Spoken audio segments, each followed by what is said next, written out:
Hello my Jesus babies.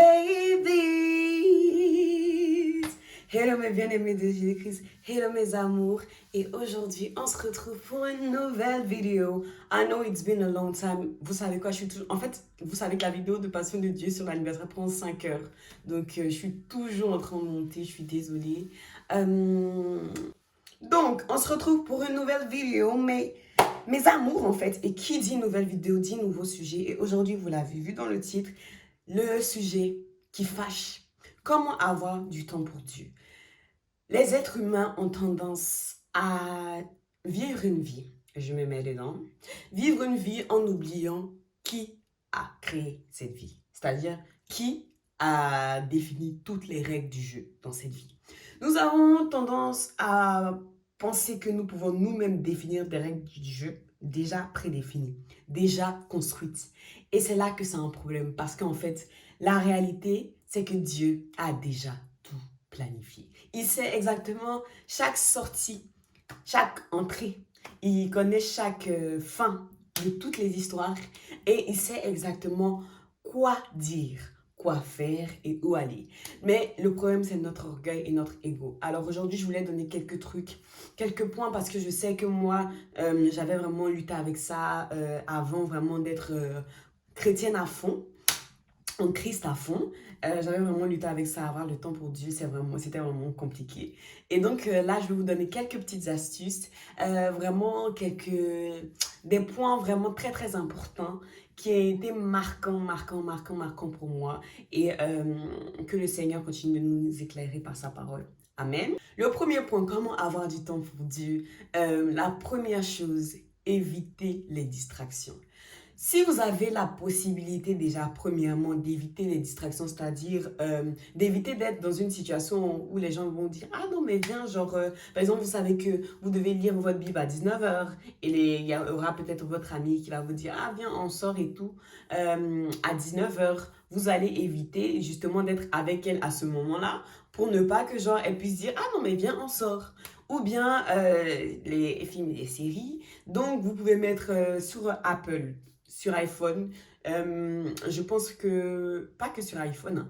Genre je pense qu'il y a le temps limité pour certaines activités. Tu peux mettre ton téléphone, genre tu peux programmer ton téléphone qui s'éteigne à un certain moment pour que genre tu puisses justement te concentrer sur autre chose. Ça c'est vraiment pour éviter les distractions. La première chose, éviter au maximum les distractions, moi je vous le dis. C'est vraiment la manière déjà plus rapide de ne pas se laisser voler son temps, le temps qu'on doit passer avec Dieu. C'est vraiment éviter les distractions avant même que vous cherchez à combattre, on va dire, les distractions, genre évitez-les au maximum. Ça, c'est la première chose. La deuxième chose que je vous dirais, c'est vraiment gardez vos yeux sur la parole de Dieu. Genre, vous n'arriverez jamais à passer du temps avec Dieu si vous n'êtes pas focalisé sur sa parole, parce que c'est sa parole. Dans ses mots, il y a de la... En fait, Dieu, il est tellement puissant. Dans les mots qu'il a mis dans sa parole, il y a la puissance même de pouvoir justement arrêter de faire quelque chose qui est compliqué pour nous. S'il dit par exemple, je puis tout par celui qui me fortifie. Il a mis non seulement genre une parole, hein, mais dans cette parole-là, quand tu crois, quand tu as la foi, il y a de la puissance pour toi pour que tu puisses vraiment arrêter de douter de toi et pouvoir faire ce qui t'a mis à cœur, ce que genre vraiment il était déterminé pour que tu puisses faire, ce qui t'a envoyé pour faire en fait. C'est-à-dire tu as été créé pour louer Dieu, tu as été créé pour louer le Seigneur en fait, tu as été créé pour servir le Seigneur. Donc vraiment, dans ces mots-là, il y a dans chaque petit mot, dans la virgule, dans le point virgule, il est parfait. Il y a la puissance pour que vous puissiez vraiment faire ce que vous n'arriviez pas à faire. Et donc, vraiment, n'enlevez pas vos yeux de sa parole parce que si vous enlevez vos yeux de sa parole, vous allez vous n'allez pas savoir où vous allez, comment vous allez réellement passer du temps avec Dieu. Parce que c'est sa parole qui va vous mettre dans un mindset, dans un état d'esprit où vous pensez à Dieu, où vous êtes en communion avec Dieu, c'est-à-dire où vous êtes deux, comme vraiment deux personnes collées avec Dieu. Donc vraiment, c'est super important. N'enlevez jamais vos yeux de sa parole. La troisième chose, comment passer du temps avec Dieu. choisissez la paix. Alors, la paix caractérise le Christ. C'est-à-dire, quand je dis la paix, ce n'est pas le fait de dire oui, oui à tout. Hein, parce que vous avez le droit d'être d'accord, vous avez le droit de ne pas être en accord avec les autres, vous avez le droit de montrer votre désaccord. Mais la paix, c'est le fait que vous n'êtes pas en colère. Vous pouvez ne pas être d'accord avec quelqu'un, lui dire que vous n'êtes pas d'accord, lui montrer que vous n'êtes pas d'accord, mais ne pas vous énerver comme si, voilà, genre vraiment, c'est la fin du monde ou quoi. Genre vraiment, c'est ça la paix. Genre la paix, c'est le fait de dire la vérité, oui, mais choisir de ne pas être en colère, choisir au maximum être dans une situation où ton esprit ne sera pas trop emporté par ce que quelqu'un t'a fait. Voilà, donc c'est vraiment super important. Être en paix, Dieu aime trop la paix. Dans des milliers de versets, la paix. Donc vraiment avoir la paix. Avoir la paix, c'est essentiel pour le Seigneur parce que sans la paix, votre esprit est occupé par quelque chose de trop grand. C'est comme s'il n'y a pas d'espace de stockage en fait. Comme si vous avez pris 60 gigas sur 70 et que là, bah, il n'y a plus de place de stockage. Dieu, il n'arrive pas à injecter genre tout ce qu'il veut vous envoyer. Et donc, genre vraiment, être dans une attitude de paix. C'est-à-dire ne pas être en colère avec les autres, même si vous n'êtes pas d'accord, je précise, parce qu'il y a beaucoup de gens qui pensent que la paix, c'est dire oui à tout, jamais de la vie. La paix, c'est dire aux autres qu'on n'est pas d'accord, mais ne pas laisser la situation rentrer dans notre cœur de sorte à ce que notre cœur soit totalement bloqué, en mode on est tellement focalisé sur ça que ça va nous tuer. Non, la paix, c'est vraiment choisir de rester dans cet état-là où tu te reposes, où tu es en fait au repos de toute querelle en fait, de tout, voilà, la colère, de tout ça. Et vraiment continuer à demeurer dans cette attitude-là pour que le Saint-Esprit puisse maintenant te parler en fait. Quand il dit soyez sobre, en vérité c'est ça. Être sobre pour Dieu. Quand tu es sobre, ça veut dire que tu n'as pas bu d'alcool. Ok. Quand tu dis que tu es sobre, ça veut dire que tu n'as pas bu d'alcool. Si on prend dans ce sens-là, pour Dieu, l'alcool, en fait, ça c'est toute la colère, vraiment la tristesse, les choses vraiment qui vont prendre ta tête, ton cœur, de ce parce que tu pourras même pas penser à autre chose. C'est vraiment ça, en fait, être sobre pour Dieu. Et si l'alcool est vraiment tout ce qui va contre votre paix, bah, il faut que vous vous débarrassiez de cet alcool-là, tu vois. Donc, j'espère que vous avez compris. Et donc, voilà, donc être en paix, c'est super important. La quatrième chose pour passer du temps avec Dieu, accepter d'être seul certaines fois. Vous ne pouvez pas passer du temps avec Dieu, avec tout le monde tout le temps. C'est-à-dire Dieu, c'est un Dieu d'intimité. C'est-à-dire il aime l'intimité, il aime se retrouver seul avec ses enfants parce que euh, lorsque vous êtes seul avec quelqu'un, c'est comme si vous parliez à... Comme par exemple, vous parlez à un psychologue, qu'est-ce que vous parlez seul au psychologue et que vous parlez avec vos amis à la psychologue, c'est pas la même chose en fait. Vous voyez ou pas? Il y a quelque chose qui va changer, votre attitude va changer. Et Dieu, il aime voir en fait le vrai nous. Il aime voir la profondeur de qui on est, même il veut voir tout. Mais même si tu es un tueur à l'intérieur de toi, là, Dieu veut voir ça. La, la vérité, si tu es un meurtrier, si tu es un meurtrier à l'intérieur de toi, Dieu veut voir ça. Donc en fait, c'est ça. Accepter d'être seul avec Dieu. C'est vrai, c'est un défi parfois, mais ça en vaut tellement la peine. Et sans ça, en fait, vous n'allez pas réellement pouvoir passer du temps avec Dieu. Pourquoi? Parce que votre temps avec Dieu dépendra des autres, dépendra des situations. Et ça, en fait, ce n'est pas du temps avec Dieu. J'appelle ça comment ça s'appelle, des moments passagers. Donc, donc vraiment, si vous voulez vraiment avoir une relation avec Dieu, ce qui est nécessaire pour vous et ce qui va vous rendre heureux, c'est vraiment accepter d'être seul. Les autres ne comprendront pas forcément pourquoi vous passez du temps avec Dieu. Les autres ne comprendront pas forcément pourquoi est-ce que vous êtes tout le temps en train de parler à Dieu ou bien... Mais en fait, le plus important, c'est qu'est-ce que vous faites lorsque vous parlez avec Dieu. Qu'est-ce que cela vous apporte? Si cela est nécessaire pour votre vie, vous savez que c'est nécessaire pour votre vie. Vous savez que vous avez besoin de ce temps-là pour aller bien. Vous avez besoin de ce temps-là pour être vraiment qui vous êtes. Mes amours, faites un choix. La vie est un choix. Faites votre choix. Passez ce temps-là avec le Seigneur. Et vraiment, vous verrez que genre, il est incroyable. Il a un délice. Il est extraordinaire. Donc vraiment, voilà. Et la cinquième chose pour vraiment passer du temps avec Dieu, avec Dieu. Donc, comment vraiment avoir du temps avec Dieu? La cinquième chose pour avoir du temps pour Dieu.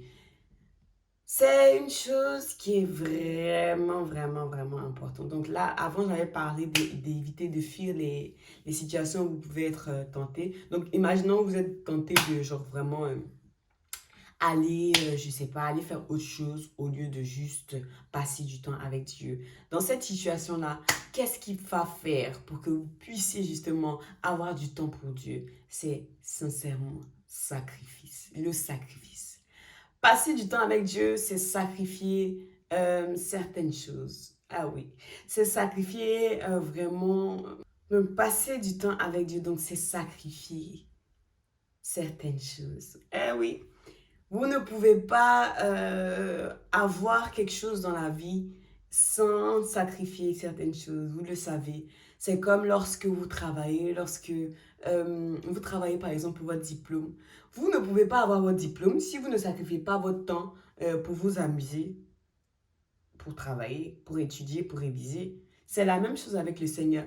Si vous ne sacrifiez pas votre, on va dire, votre temps uniquement pour vous-même, ou bien votre temps d'être avec les autres, vous ne sacrifiez pas une partie de ce temps-là.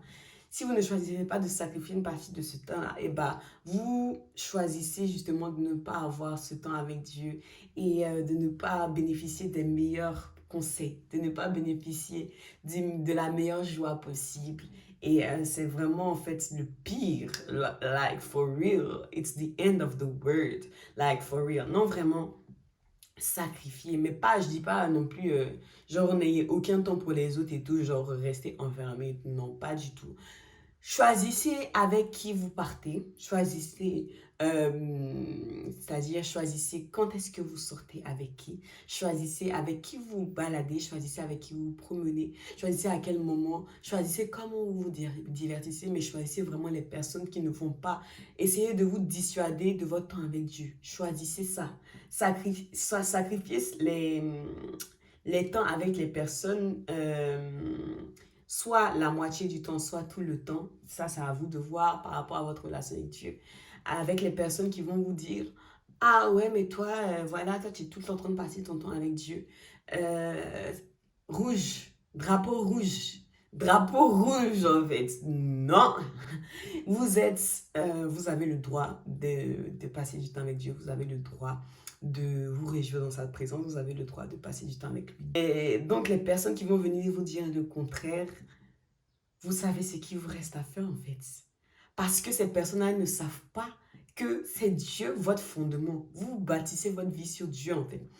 Et du coup, après, vous verrez en fait que genre, justement, il n'y a réellement pas de meilleur temps auprès de Dieu, auprès des bras du Seigneur, au seuil vraiment de son amour. Il n'y a pas de meilleur endroit parce que Dieu est la sécurité, Dieu est le confort, Dieu est tout. J'ai vu une publication sur Instagram, je vous mettrai en bas si je crois que je retrouve son nom parce que je ne veux pas plagier, mais j'ai vu quelque chose. Il a dit l'argent peut te payer une maison, mais pas une santé.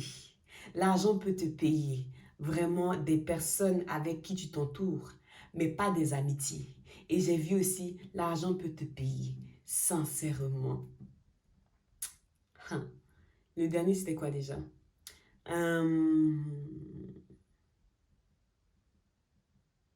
L'argent peut te payer une consolation à un moment, mais pas une véritable paix du cœur, la vérité. Donc, l'argent, il y a beaucoup de choses que l'argent peut faire, mais il y a beaucoup de choses que l'argent ne peut pas faire.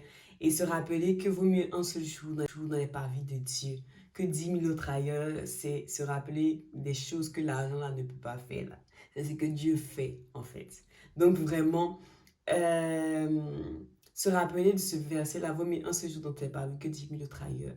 C'est voir, en fait, vivre sincèrement que toutes les choses que, genre, qui ne sont pas possiblement atteignables par l'argent sont atteignables lorsqu'on est avec Dieu, lorsqu'on est dans sa présence, lorsqu'on est dans son intimité, là, on gagne le sommeil, là, on gagne la paix, là, on gagne vraiment de se sentir comme chez soi, la sécurité, là, on gagne la confiance en soi. Vaut mieux un séjour dans les paradis de Dieu. Tout ce dont ce verset, ça se passe dans votre intimité avec moi. Mais pour ça, il faut que vous choisissiez d'avoir une intimité avec moi. Amen. Donc vraiment, c'est ça que ce verset-là signifie. Vaut mieux un seul jour dans mes paradis que 10 000 autres ailleurs. Ça veut dire que les 10 000 autres là, ils ne valent pas le un seul jour là lorsque vous êtes avec moi. Parce que lorsque vous êtes avec moi, vous savez tout. Donc vraiment, voilà. Donc c'était ça, mes amours, mes 6 astuces pour avoir du temps pour Dieu, passer du temps avec Dieu. Je suis super contente d'avoir pu faire cette vidéo. J'ai pris, j'espère que vous avez aimé cette vidéo. Oui, je suis de retour. Vous allez voir même que je vais programmer les vidéos, planifier les vidéos afin de ne pas être en retard, en fait. Là, ça suffit, là. Et donc, voilà. I am back. Donc, dites à tout le monde et que le Seigneur vous bénisse. Je vous aime. N'oubliez jamais le plus important. Jésus vous aime.